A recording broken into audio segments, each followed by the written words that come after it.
Hi everyone, this is Dan Stolbarger. Welcome to this week's KFIR Middle East update. It's the week of June 11th.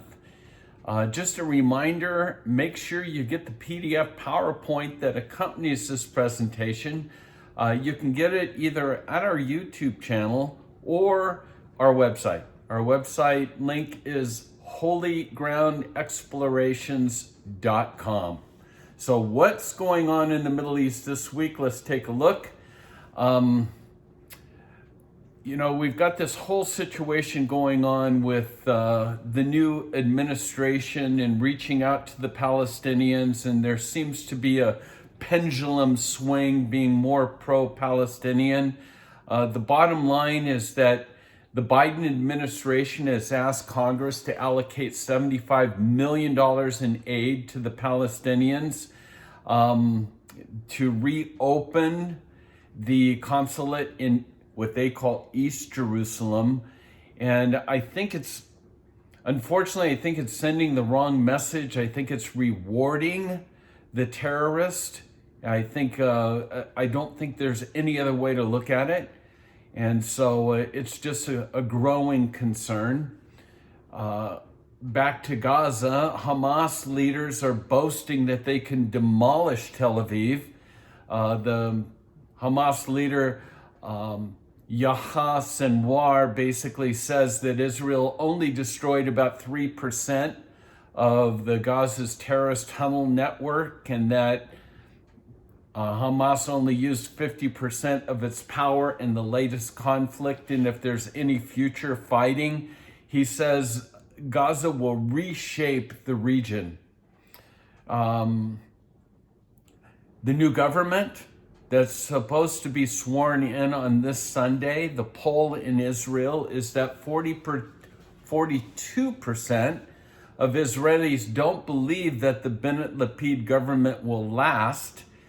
Still, according to the major polls there, 46% of Israelis actually prefer giving the pro-change coalition a chance instead of going to the polls again. And so even though it's not something that most people think is going to last very long, it's better than going to the polls. In an interview with Al Jazeera, the Palestinian Authority Prime Minister Mohammed Shayate, something along those lines, claimed, and here we go, there's no proof that a Jewish temple ever existed on the Temple Mount. And when he was asked about the current tensions in Jerusalem, he states that, make no mistake about it, the Jewish state's capital, that being Jerusalem, is the core issue between the Israeli-Palestinian conflict. Temple Mount, Jerusalem. The Palestinians are going to demand the division of Jerusalem, east and west. Israel's stance is that Jerusalem is united and will never be divided.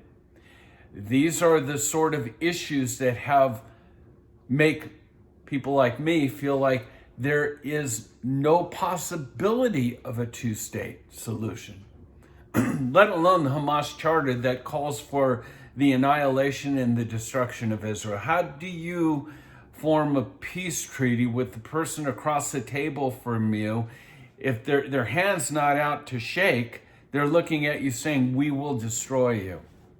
Those are the parties. Good luck with that. Finally, we're seeing more and more anti-Semitism growing in our country. 45%, think about that, close to 50%, 45% of Democratic voters favor cutting military aid to Israel, and 25 to 35% of Republicans or independents give the same essential answer, that they want to kind of back away from the support of Israel.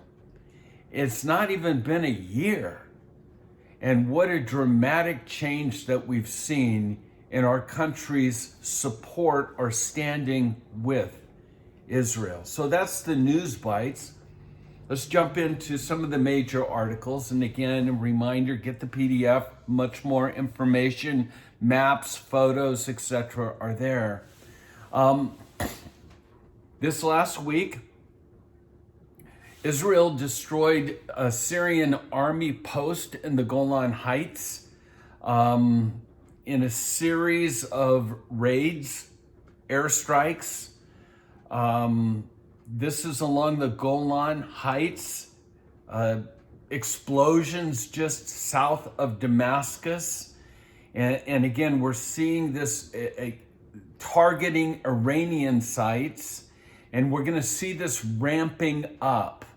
Not only were there a variety of strikes in Syria, but Iran continues to deal with, quote, mysterious explosions and fires throughout the Republic, from steel factories to oil refineries, and they're unable to identify the sources that seemingly connect these incidents. Again, Israel will not confirm or deny their activities. It's ramping up. And part of the reason for that is Iran is not that far away. Our Secretary of State, Anthony Blinken, has told the House Committee on Foreign Affairs that literally Iran is a month or maybe even just a few weeks away from obtaining the ability to have nuclear weapons. And so if that time frame is shrinking, we do know that Israel has a red line. That's why we're seeing this ramping up that's taking place. Again, from Biden's administrations, they're reaching out, but it doesn't seem that Iran is interested in backing away from. They see too much progress at this point in time. They're not that far away from being able to establish being a nuclear entity. So why should they join some sort of coalition that would restrict them? So that's what we're looking at this time. It may be too late for this nuclear arrangement, agreement. Pay for slay. The Palestinians have been caught red-handed in giving out, because again, massive amounts of monies are given to the Palestinians, especially with what's going on with the rebuilding of Gaza and that sort of thing. And recently, money that was allocated has been given, $42,000 have been given to the family of, it's Benita Al-Hib, who was 19 years old, and he fatally stabbed the father and injured the mother and 2-year-old son, Meitan. Because of these screams, people came to help, and the guy was killed, but yet $42,000 was given to his family by Abbas for a new home. Again, pay for slay. These terrorist murderers are being rewarded for killing innocent Jews. And that's money that's being given to them for support. We've talked about the Taylor Force Act, and you can look that up on your own, but it's supposed to guarantee that any monies that the U.S. gives will not be used in this manner. And so even though we see this as a blatant, it's just taken place right before our very eyes. It's a blatant abuse of the Taylor Force law, I guess you would call it. And we're supposed to think that whatever aid we give to rebuild the infrastructure of Gaza is not going to go into the hands of Hamas. How much of that money is going to go to restoring and rebuilding hospitals, schools, homes versus terrorist tunnels and rockets? Don't be naive. Well, in Iran, we talked about things that are going on there. In Israel and Jerusalem right now, there is going to be an issue. The Jerusalem Flag March is now scheduled for June 15th. That's going to be a couple days after this new administration is put in place. And it's a controversial flag march. Right-wing Israelis marching through the Damascus Gate, the Muslim quarter, all the way through, a symbol of patriotism in terms of Jerusalem is ours sort of thing. Hamas is threatening to do something to thwart the Flag Day celebration. The patriots in Israel, the mid-right wingers, are saying we're not going to allow the threats of terrorist organizations to keep us from celebrating our freedom. So we'll wait and see what transpires along these lines. Former President U.S. Trump is in the news. In a speech recently given, he's lashing out at Biden over the recent conflict between Israel and the Palestinians, accusing the current president of criticizing the Jewish state during these hostilities. His quote, he actually criticized Israel while the Jewish homeland was under attack by thousands and thousands of rockets and missiles launched. This is what he said at the North Carolina Republican Convention.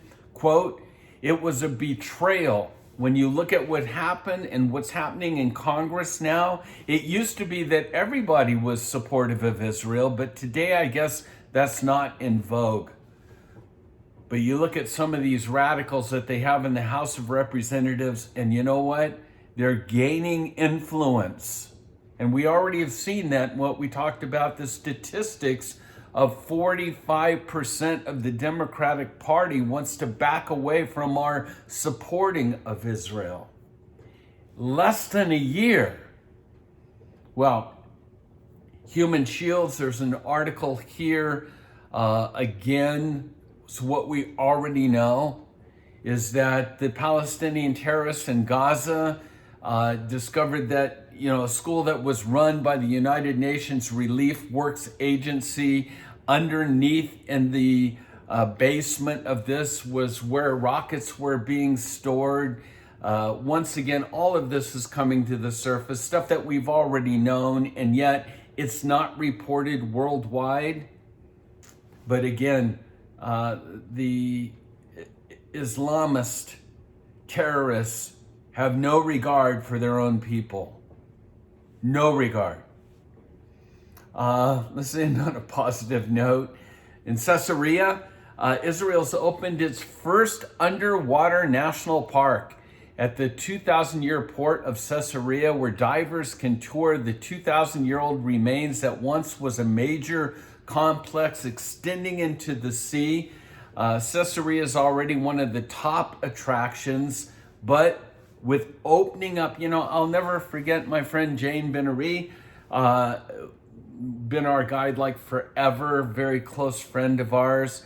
She's a scuba person, and we were talking, and I had been to Sharm el Sheikh and just had snorkeled there. It's an Egyptian resort place. It's amazing snorkeling. And I was saying, hey, have you done this? Have you done that? And she started talking about her experiences in scuba diving. And she goes, I said, so where's the best place you've ever scuba dived? And she said, right here in Caesarea. To be able to see Herod's port underwater, you can see the remains of all that. So this is now being opened. I look forward to an opportunity sometime in the future to at least swim in this, in the port of Caesarea. Well, out of time. Couple articles here, still growing anti-Semitism, a synagogue that's just been completed, a memorial in a sense in Baba Yar in Serbia.